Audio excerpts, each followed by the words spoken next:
मेरठ में सौरभ हत्याकांड को लेकर के अब एक बड़ा अपडेट सामने आया है। आज पुलिस ने दोनों आरोपी यानी उसकी पत्नी मुस्कान उर्फ सुभी और उसके प्रेमी साहिल शर्मा को कोर्ट में पेश किया। कोर्ट में पेशी के दौरान उन्हें रिमांड पर भेज दिया गया और अब वो जेल जाएंगे। लेकिन इससे पहले बीच में ही कोर्ट से निकलते ही साहिल और मुस्कान वकीलों के बीच में फंस गए। मेरठ के वकीलों ने दोनों को जमकर पीटा। हालत यह हो गई कि साहिल के कपड़े फट गए और साहिल बुरी तरह से चोटिल हो गया।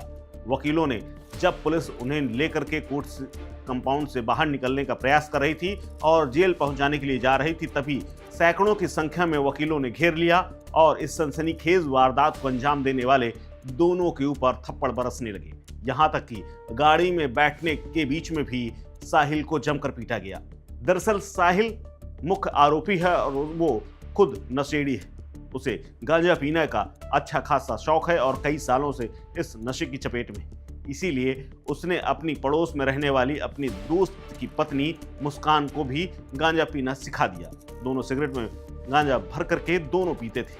हालांकि इसीलिए कहा जा रहा है कि दोनों बाकायदा सौरभ को मार करके कसौली गए थे और कसौली और शिमला में भी घूम करके उन्होंने नशेबाजी की थी और इसी दौरान उसका वजन करीब 10 किलो घट गया था। हालांकि इस हत्याकांड के बाद एक और खुलासा ये हुआ है कि यही आरोपी साहिल सौरभ के सिर को एक बैग में अपने डाल करके चक्कर लगाता रहा और काफी दूर तक घूमता रहा। बाद में लौट करके आया था और उसके बाद ड्रम में दफना दिया था। लेकिन जब आज उनकी पेशी हुई, जब पुलिस ने उन्हें कोर्ट में पेश किया और कोर्ट रूम से बाहर निकलते ही जब वकीलों ने घेर लिया तो साहिल के कपड़े तक फट गए। वकीलों की मारपीट से इतना वो घायल हुआ कि उसके कपड़े फट गए और अर्धनग्न अवस्था में उसको जेल पहुंचाया गया है।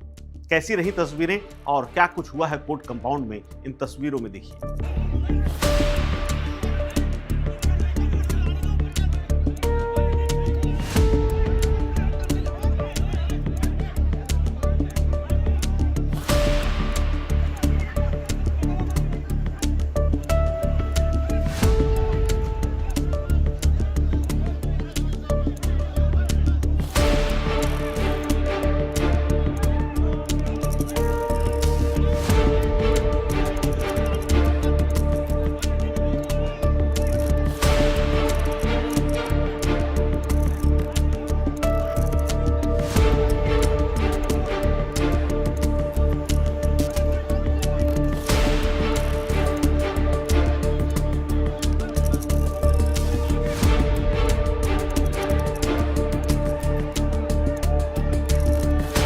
इस खबर में फिलहाल इतना ही। अपडेट्स के लिए बने रहिए वन इंडिया हिंदी के साथ। नमस्कार।